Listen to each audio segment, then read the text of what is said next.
জুবিন গাৰ্গৰ অবৰ্তমানত এইটো প্ৰথমটো হ'ব জুবিন গাৰ্গৰ জন্মদিন উদযাপন কৰাৰ সময়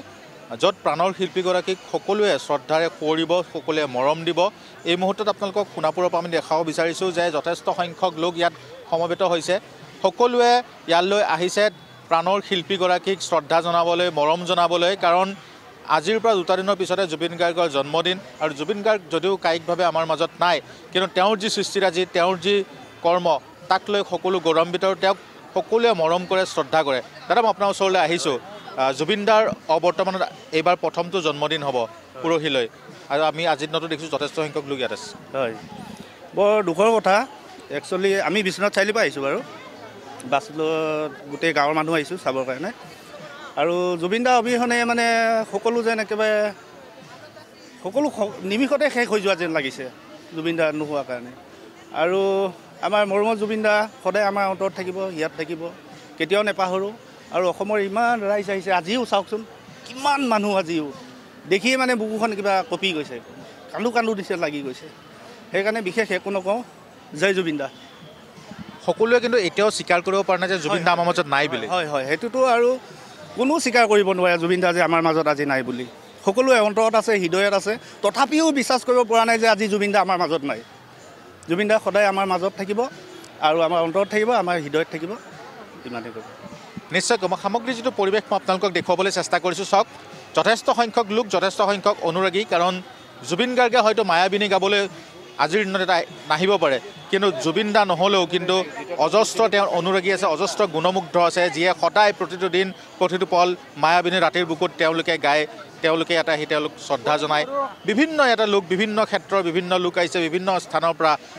অসমৰ বিভিন্ন জিলাৰ বিভিন্ন স্থানৰ পৰা লোক আহি ইয়াত সকলো সমবেত হৈছে সকলোৱে শ্ৰদ্ধা জনাবলৈ আহিছে সকলোৱে মৰম জনাবলৈ আহিছে কাৰণ দুটা দিনৰ পিছতে জুবিন গাৰ্গৰ জন্মদিন হ'ব আৰু তেওঁক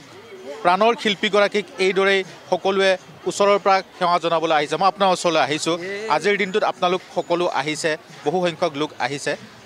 দাদাৰ দুদিন পিছতে তেওঁৰ জন্মদিন পৰহিলৈ হয় আমি আটাইতকৈ ম্ৰিয়মান হৈ পৰিছোঁ মানে সকলোতে ম্ৰিয়মান হৈ পৰিছোঁ আৰু জুবিন গাৰ্গ মানে কি সকলোৱে জানে সকলোৱে উপলব্ধি কৰিছে আৰু জুবিন গাৰ্গৰ এনেকুৱা এটা পৰিৱেশত এনেকুৱা এটা পৰিস্থিতিত শ্ৰদ্ধা জনাবলৈ পোৱাটো আমাৰ সমকক্ষ তেওঁ আমাৰ মোটামুটি 1-1.5 বছৰৰ ডাঙৰ গতিকে তেওঁৰ পৰাই আমাৰ সমনীয়াই আছিলে যথেষ্ট আমি বন্ধুত্বসূচক বহু কাম কৰাৰ আশা আছিলে আৰু তেখেতৰ মৃত্যুত কি কওঁ এতিয়া ক'বলৈ ভাষা নাই গতিকে বিশেষ এতিয়া এই মুহূৰ্তত কোৱাৰ পৰিৱেশো নাই গতিকে আপোনালোকে এই যে গোটেই অনুষ্ঠানটোৰ কভাৰেজ লৈছে সকলো দেখুৱাই আছে জনসাধাৰণক তাৰ বাবে আপোনালোকৰ ওচৰতো আমাৰ আমি যদি কওঁ তেনেহ'লে জুবিন দাই সদায় প্ৰকৃতিৰ মাজত থাকি ভাল পাইছিল মানুহৰ মাজত থাকি ভাল পাইছিল আজিৰ সেই একেই পৰিৱেশ এটা হৈছে অজস্ৰ মানুহ প্ৰকৃতিৰ মাজত সোণাপুৰৰ ইমান ধুনীয়া এটা পৰিৱেশৰ মাজত জুবিন দাক সমাধিস্থ কৰা হৈছে তেওঁৰ অন্ত্যেষ্টিক্ৰিয়া কৰা হৈছে হয় এয়াতো তেওঁৰ বাবে প্ৰাপ্যই আছিলে জুবিন গাৰ্গ মানেই প্ৰকৃতি তেওঁ নিজে এক প্ৰকৃতি গতিকে সেই প্ৰকৃতিৰ পুৰুষগৰাকীক প্ৰাকৃতিক পৰিৱেশত ৰাখিছে এইটো নিতান্তই ভাল কথা হৈছে আৰু আমি অসমৰ ৰাইজে তেওঁৰ এই ক্ষেত্ৰক এই স্থানক আমি পবিত্ৰ আৰু অধিক প্ৰাকৃতিক কৰি তুলিবলৈ যাতে চেষ্টা কৰোঁ জুবিন গাৰ্গৰ সৃষ্টিৰাজিক যাতে ইয়াত চৰ্চা কৰিব পৰাকৈ ভৱিষ্যতে আমি পৰিকল্পনা কৰিব পাৰোঁ চৰকাৰেও তেনেকুৱা পদক্ষেপ গ্ৰহণ কৰে সেইখিনি আমি আশা কৰিম আৰু এই প্ৰকৃতি পুৰুষগৰাকীক প্ৰকৃতিৰ উপাসকগৰাকীক আমি যাতে সদায় স্মৰণ কৰি থাকিব পাৰোঁ তেওঁ অমৰ হওক এই কামনা কৰিছোঁ ধন্যবাদ বাইদেউ আপোনাৰ ওচৰলৈ আহিছোঁ কি ক'ব কাৰণ যথেষ্ট সংখ্যক লোক আপোনালোক সকলোৱে শ্ৰদ্ধা জনাবলৈ আহিছে হয় আহি আছোঁ আগতেও আহিছোঁ কি ক'ম আৰু জুবিন দাৰ কথা চবেই জানে গতিকে ম্ৰিয়মান হৈছোঁ আৰু তেওঁক আমি জীয়াই ৰাখিব লাগিব তেওঁ অমৰ হৈ থাকক তেওঁক সৃষ্টিৰাজিক জীয়াই ৰাখিব লাগিব আৰু মানুহে এনেকৈ মৰম দিছে তাৰমানে কল্পনা কৰিব নোৱাৰি তাৰমানে ভাবিলে আচৰিত লাগে তাৰমানে মই যদি কওঁ তেনেহ'লে জুবিন দাৰ সদায় সকলোৰ মাজত থাকিব চেষ্টা কৰে কোনো জাতি ধৰ্ম বৰ্ণৰ নিৰ্বিশেষে সকলোৰ মাজত থাকে আজিও আমি সেই পৰিৱেশটোৱে দেখিছোঁ এই পৰিৱেশটো তাকেই কৈছোঁ আমি যে এই পৰিৱেশটো হয়তো থাকিবই এই পৰিৱেশটো সলনি নহয় কাৰণ আজি 2 মাহ হ'ব 19 তাৰিখে 2 মাহ হ'ব 2 মাহলৈ একেই হৈ আছে আমাৰ বৰঞ্চ বাঢ়ি আছে তেওঁৰ কি ইয়াত মানে কি তেওঁৰ মৰমত আহিছে মানুহখিনি হয়নে তেওঁৰ প্ৰতি থকা শ্ৰদ্ধা তেওঁৰ প্ৰতি থকা মৰমত কাৰণে আহিছে মই কিছু দৃশ্য আপোনালোকক দেখুৱাবলৈ চেষ্টা কৰিম চাওক যিসকল লোক আহিছে ইয়াতে আপোনালোকে সকলোৱে দেখিব যে জুবিন গাৰ্গক যেনেধৰণে শ্ৰদ্ধা জনাব লাগে সকলোৱে হাতে হাতে গামোচা ফুল বা তেওঁক যি ধৰণে শ্ৰদ্ধা জনাব লাগে আহিছে। বাইদেউ মই আপোনাৰ ওচৰলৈ আহিছোঁ, ক'ৰ পাইছে? মই ফটাশিল আমবাৰী। যিহেতু পৰহিলৈ জুবিনদাৰ জন্মদিন আৰু আপোনালোক আহিছে সকলোৱে শ্ৰদ্ধা জনাইছে, এই মুহূৰ্তটো কি ক'ব? কাৰণ জুবিনদা আমাৰ মাজত নাই যদিও তেওঁক কিদৰে সোঁৱৰণ কৰিব? ৱৰ্ডো নাই যে তেওঁৰ মানে তেওঁ বিহীন যে কেনেকুৱা অৱস্থাটো হৈ আছে চবৰে, সেইটো ক'বলগীয়া একো নাই। মানে আমি কেতিয়াও ভবা নাই, সৰুৰ পৰা তেওঁক চাই আহিছোঁ। ৰংপথাৰত তেওঁ নাহিলে মানে আমাৰ চবৰে মানে এনেকুৱা লাগে যে বিহু বুলি একো নাই, জুবিনবিহীন বিহু বুলি একো নাই, একো নাই। ৰংপথাৰত এতিয়া বিহু হ'লেও আমাৰ যাবলৈ ইচ্ছা এতিয়া মানে একদম নকৰিব, বিকজ জুবিন নাই। আগতে আমি দৌৰি দৌৰি গৈছিলোঁ বিকজ জুবিন আহিব বুলি আমি দৌৰি দৌৰি গৈছিলোঁ। এতিয়া মানে তেওঁ বিহীন একদম ভাল লাগে নাই। এইবাৰ জুবিনদা কায়িকভাৱে আমাৰ মাজত নোহোৱাকৈ প্ৰথমটো তেওঁৰ জন্মদিন পালন হ'ব পৰহিলৈ 18 তাৰিখে। আমি চেষ্টা কৰিম যাতে, আৰু ছেকেণ্ড কথা হ'ল এইটো, মই বিচাৰোঁ তেওঁ ন্যায় পাওক। বিকজ তেওঁৰ লগত হোৱা কেছটো যেনেকুৱা আমি ৰৈ ৰৈ বিনালে চালোঁ, ছেইম কেছ হৈছে। একদম মানে এনেকুৱা লগা নাই যে মানে যোনটো চিনেমাত দেখাইছে সেনেকুৱাই ছেইম বস্তু তেনেকুৱাই মানে ছিংগাপুৰত হৈছে। আমি বিচাৰোঁ যে জুবিন যাতে ন্যায় পাওক,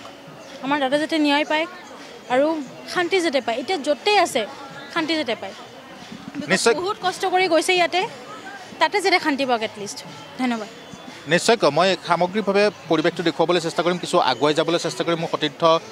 মহেশ দাই দেখুৱাবলৈ আপোনাক চেষ্টা কৰিব, মই কিছু আগুৱাই যাম। কাৰণ জুবিন ক্ষেত্ৰ বুলি ক'লে জুবিন গাৰ্গৰ যিধৰণে মনটো উদাৰ আছিল, জুবিন গাৰ্গৰ মন বহল আছিল, ঠিক একেদৰে তেওঁৰ জুবিন ক্ষেত্ৰৰো পৰিসৰটো যথেষ্ট বহল। মই যদি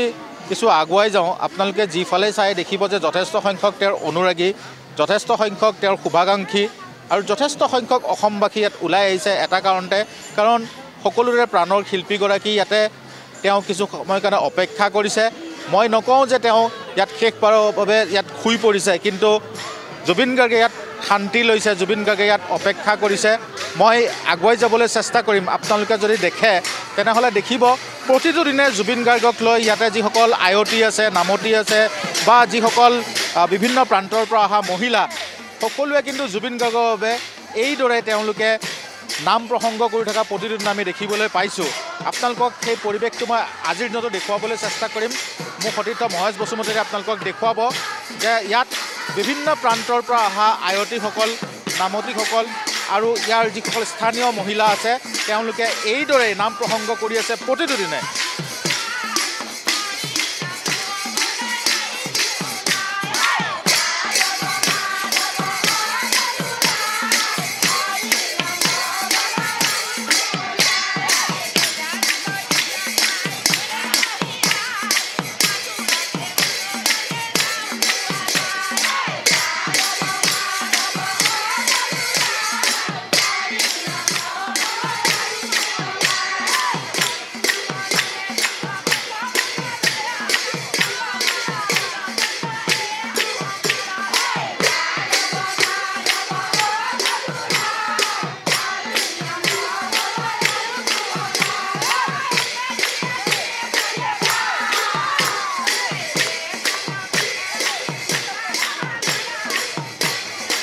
হয়, ধন্যবাদ জনাইছোঁ এই মুহূৰ্তত ধীৰাজ হাজৰিকা আপোনাক। খুব এটা সুন্দৰ পৰিৱেশ আৰু এনেধৰণে আধ্যাত্মিক পৰিৱেশৰ মাজত একাত্ম হৈছে সেই স্থান, আৰু প্ৰত্যেকগৰাকী ব্যক্তিয়ে জুবিন গাৰ্গৰ সমাধি ক্ষেত্ৰত ৰৈ এনেধৰণে আৰাধনা কৰিছে।